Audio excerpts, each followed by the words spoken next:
السلام عليكم ورحمة الله وبركاته. ازيكم يا حبايبي؟ عاملين ايه؟ النهاردة هنعمل مع بعض خلطة الحواوشي. ازاي بتتعمل؟ معانا نص كيلو من اللحمة المفرومة، ومعانا فول صويا يعني كمية حلوة كده، ومعانا بصل مفروض 3-4 بصلات كبار، بس طبعا عشان البصل صغير فانا حاطة عدد اكبر، ومعانا فلفل رومي هنعمله في الكبة، ومعانا دهن، ده اساسي طبعا عشان يدي للحواوشي طعم، لو مفيش ممكن ليا، ولو مفيش خالص ممكن نحط سمنة بقى يعني، ده لو مفيش خالص. هنبتدي اول حاجه هننقع الفول الصويا بالميه السخنه وهنسيبه كده على جنب. بسم الله الرحمن الرحيم. هنسيبه كده كام دقيقه كده اهوت على جنب عبال ما ينفش كده ويطرى. هناخد نبتدي بقى بالبصل، نغمض عينينا كده ونسمي الله ونبتدي نبشر البصل. بسم الله الرحمن الرحيم. هنبشره في المبشره العاديه، مش عايزاه انا في الكبه عشان ما يبقاش يعمل ميه كتير ويبقى ناعم قوي.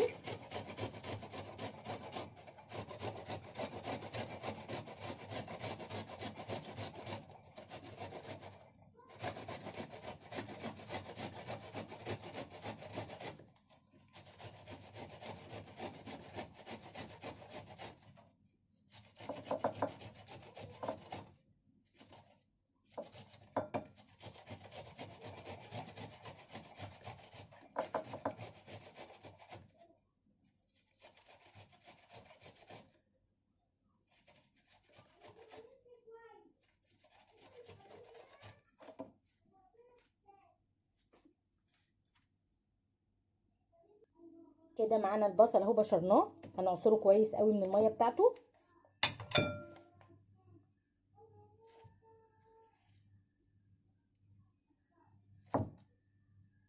وهنحط على اللحمه كده.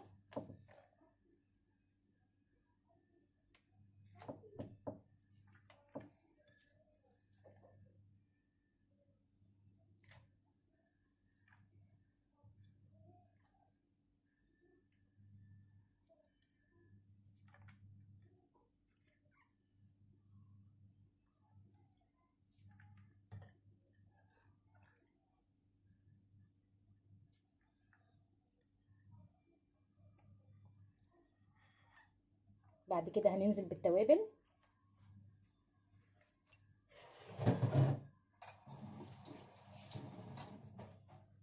معانا التوابل هنا توم باودر وبصل باودر وبهارات عاديه وبهارات بتاعه الحواوشي وفلفل اسود وملح. احنا مش حاطه ملح كتير عشان ديت بتاعه الحواوشي دي فيها ملح، فلما نشوف الاول نحتاج ملح ولا لا. بسم الله الرحمن الرحيم. نبتدي نعجن كده ده الاول. بسم الله الرحمن الرحيم.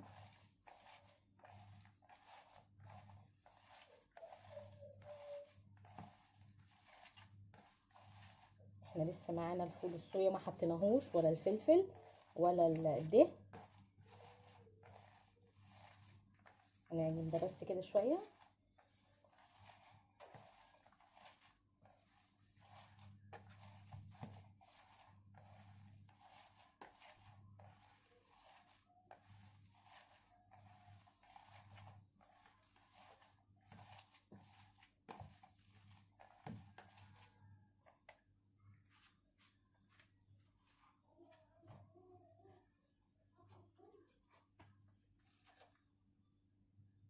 ومعانا الفول الصويا اهو صفيناه كويس قوي. بعد كده هنقلبه برده مع الخلطه.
ومعانا الفلفل اهو الرومي هنعمله في الكبه.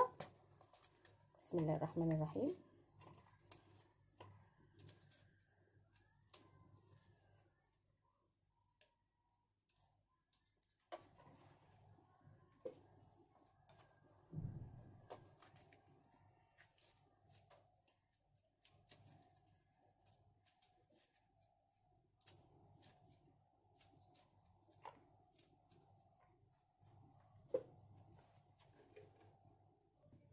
وهنعمل اهو الفلفل في الكبه. بسم الله الرحمن الرحيم. احنا مش عايزين ننعمه قوي قوي يعني يبقى متوسط كده. هنشوفه كده لسه شويه.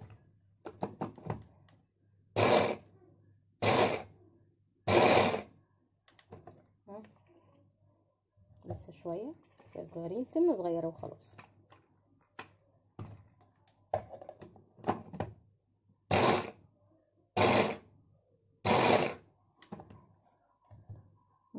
لسه كمان سنه، لسه كبير شويه.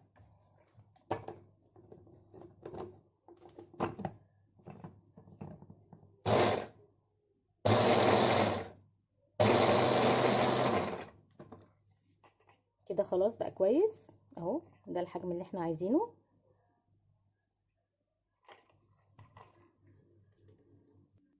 احنا بنصفي برضو الفلفل من الميه بتاعته كده اهو، ناخد الفلفل بس عشان خاطر ما يخليش العجينه طريه قوي معانا.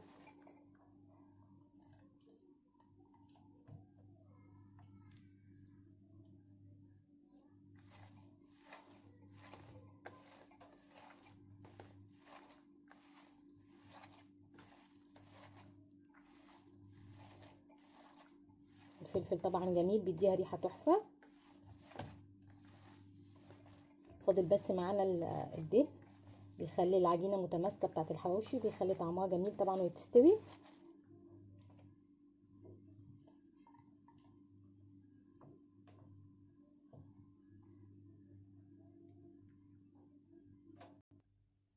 فاضل معانا الدهن اهو، هنبشره بالمبشره.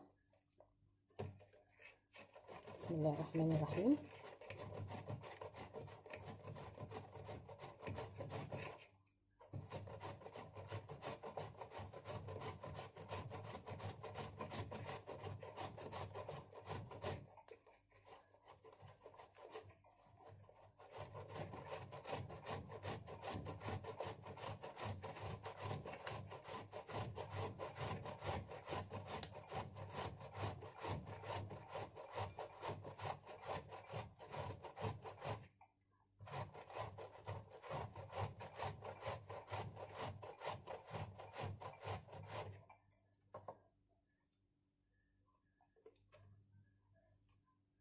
بسم الله الرحمن الرحيم. لسه شويه كمان.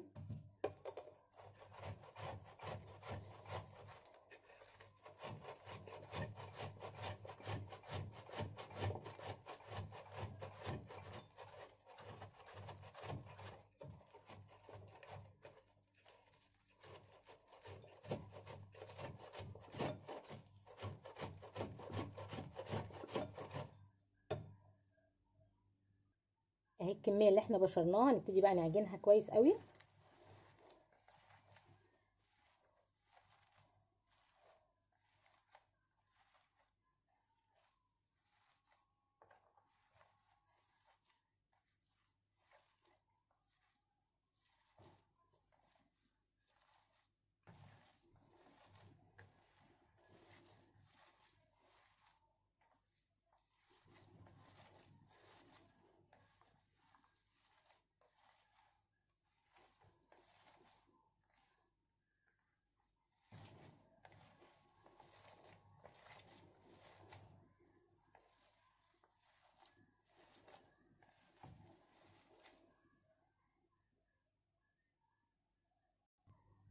كده احنا خلصنا عجينه الحواوشي وظبطنا الملح بتاعها، لان هي كانت ناقصه ملح فزودت لها ملح.